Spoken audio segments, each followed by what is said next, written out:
So the Labour Party have just had their party conference where all the party members turn up to see the Labour Party itself, the front bench, the politicians, the MPs, come and give them all a speech about how they could ruin the country even more with their daft socialist woke policies. And then they all together sing the socialist anthem, the red flag, at the end. How nice. Now, I am sorry to say that the Labour Party are just so unelectable at the moment. And the reason I'm saying I'm sorry to say this is because I would really like to see an effective opposition that puts the people of this country and this country first. And, I don't want to see years and years and years of people masquerading as Conservatives, Tories, just making a complete hash brown of things. In fact, I just wish there were a more wide range of options when it came to political parties in this country that were in Parliament. Because at the moment we've got a handful, and it's always the same two that come into power. Labour will be in power, they'll be in government, they'll spend all the money, and then the voters get fed up and vote in the Tories. And then the Tories have to fix the financial nightmare that Labour always leaves behind, and then end up cutting too deep. And then they become sleazy, and then people get fed up with that and vote in Labour again. So it's like a vicious circle. So anyway, back to the Labour Party conference, and old Angela Rayner stepped up and gave a speech.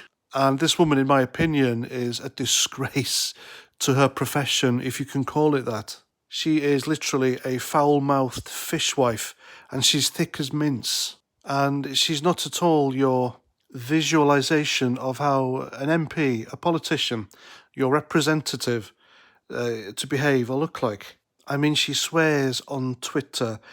She's called the Conservatives out as Tory scum in Parliament, during a live televised debate. And she's one of the people in Parliament who makes a complete mockery of our political system. I mean, her and fellow MP, Labour MP, Jess Phillips, they are literally two entitled Karens who have no qualms whatsoever about standing up in the middle of Parliament and just shouting abuse at the opposition. I don't know about you, but it makes me really embarrassed that these people are seen around the world as our representatives. I mean, give me a sharp-suited, cool, calm, calculating, intelligent politician who knows their stuff and actually gives a shit about the people any day. And so Angela Rayner gave a speech at the Labour Party conference, and she told a lie. I mean, we all know she's a gobshite, but she's also a lying gobshite, because she said that it was a Labour government that helped her when she had her first baby. Now, Angela Rayner was born in 1980, and she had her first child, I believe, when she was 15. However, if you do the maths, when she was 15, it was 1995, and John Major was the Prime Minister, and John Major was, of course, a Conservative. So it would have been a Conservative government that helped her when she had her first child. And she also told another fib when she referenced her kid walking to school with holes in their shoes, getting their feet wet. Now, that's awful. No kid should have to walk to school with holes in their shoes and getting their feet wet. And she also blames that on the Conservative government at the time, completely forgetting the fact that she said it was a Labour government that helped her when she had her baby. Now, in this country, kids don't go to school until they're 5. And so, if her kid was born in 1995, they would have been 5 in the year 2000, and the Prime Minister in the year 2000 was Tony Blair. And he'd been in power for 3 years by then.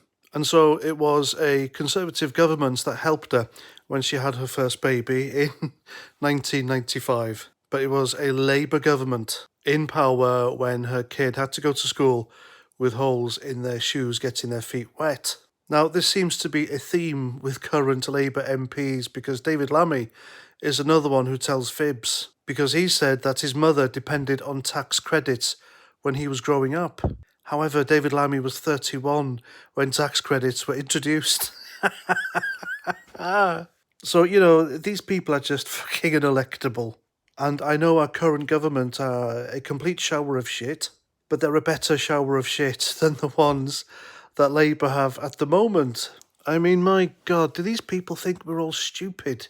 Why didn't someone with a bit of spine stand up there and then, make the maths up and know the facts and shout to her, Angela, you're telling fucking lies, get off the stage. These people are no good to man nor beast but themselves. They're in this business of politics to line their own pockets. Angela Rayner has had various pops at the Conservatives for, the expenses scandal, and yet she's been involved herself. She has claimed thousands from the taxpayer on such menial things like wireless earbuds for her phone. Why would she spend hundreds of pounds on a wireless earphone when she can get a wired pair from her local supermarkets for like 20 quid and they're Apple? But there we go, it's all about extravagance for these people, isn't it? So there we go, Angela Rayner is a lying gobshite, and the sooner she and her ilk, David Lammy and Jess Phillips, shuffle off the political stage, the better it would be for everyone, both left and right. And that's that. That's my video. Hope you like. Let me know what you think in the comments. And until the next time, take care, look after yourselves, and Roger Trout.